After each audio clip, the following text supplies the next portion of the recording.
Thank the gentleman. And now please recognize the gentleman from Michigan, Mr. Benishek, for 5 minutes. Thank you, Mr. Chairman. Thank you, Chief Tidwell, for being here this morning. I've got a couple of issues that I brought up, and frankly, my concern is that you're having a tough job doing the job you have, already, and to me, this is, adding more to your work list. And the way the procedure works now, as I understand it, is the Forest Service works with the state as an interested party, and when the state develops its ground rule regulations and stuff. So I don't see why, this internal directive is needed, since you already have input. And a couple of things that had come to me in your testimony, you cited the Weeks Act as giving the Forest Service authority to mitigate floods and conserve water and surface and subsurface moisture. So what are the examples of mitigate? I mean, what does that mean? How is that not happening now with your conversations in the various states?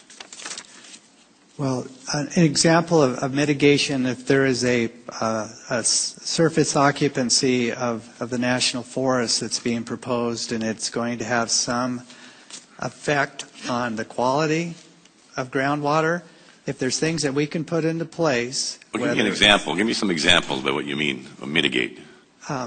As far as where, let's say, the disturbed area is going to be, if it's going to be, say, on top of a spring, versus moving it away from that spring to put it over in another place, so that spring. That would not be addressed by the procedures that are in place now?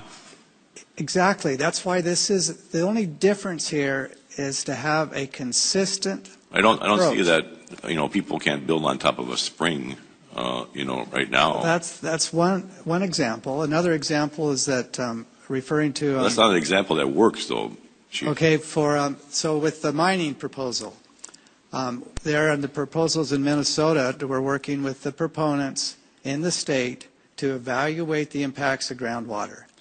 We had a couple situations out west in 2 other states where we had a mining proposal, and we didn't do that. And the court then has directed us, no, Forest Service, stop, do not authorize that, go back and do the analysis. But don't you usually participate with the states? That's more of to me, that's more of an oversight area for you, not rather changing the way you do things. It's just that you didn't do what you should have been done already. But our employees benefit from having direction in their manual about what is their responsibility, how do they do this, so that we have a consistent approach. I understand that, Mr. And that's Tidwell. What I'm concerned about is the fact that, when we give the federal government more authority to do things, then they tend to override the local concerns. Because we're seeing this in the Natural Resources Committee with this Endangered Species Act. Several states out west put together a plan in conjunction with the Fish and Wildlife Service. Worked with them for a long time to develop a plan for this prairie chicken. Mm-hmm. And then all of a sudden, the Fish and Wildlife, after approving the plan and all that, changed their mind at the last minute and disapproved all that. And I just don't like giving more federal authority. You're already in the process of working with the states. Why isn't that good enough? Because we don't do it consistently across the country. That's not the problem with the law. That's the problem with your agency. And I'm saying that this is a problem with that, taking on more jobs. Well, that's why this is internal direction to the agency about to have a systematic, consistent approach so that we're better partners with the states, so that we do a better job to cooperate with the states based on the examples I've given, and then also in places where we've not done this. And so it's difficult with everything that we have on our plates, for our land managers to be able to understand, okay, when it comes to groundwater, what do we need to do? Let me just ask one more question.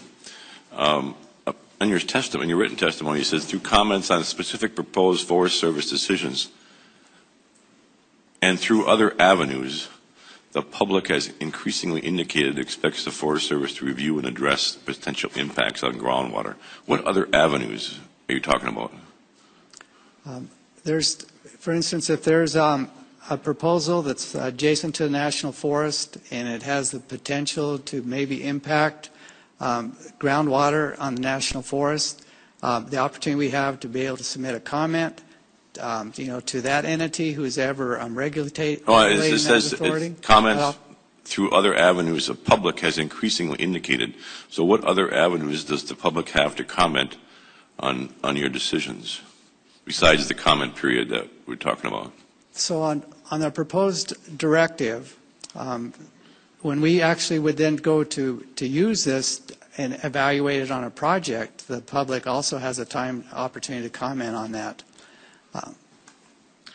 Well, it doesn't seem like you're answering the question, but I'm out of time. Thank you.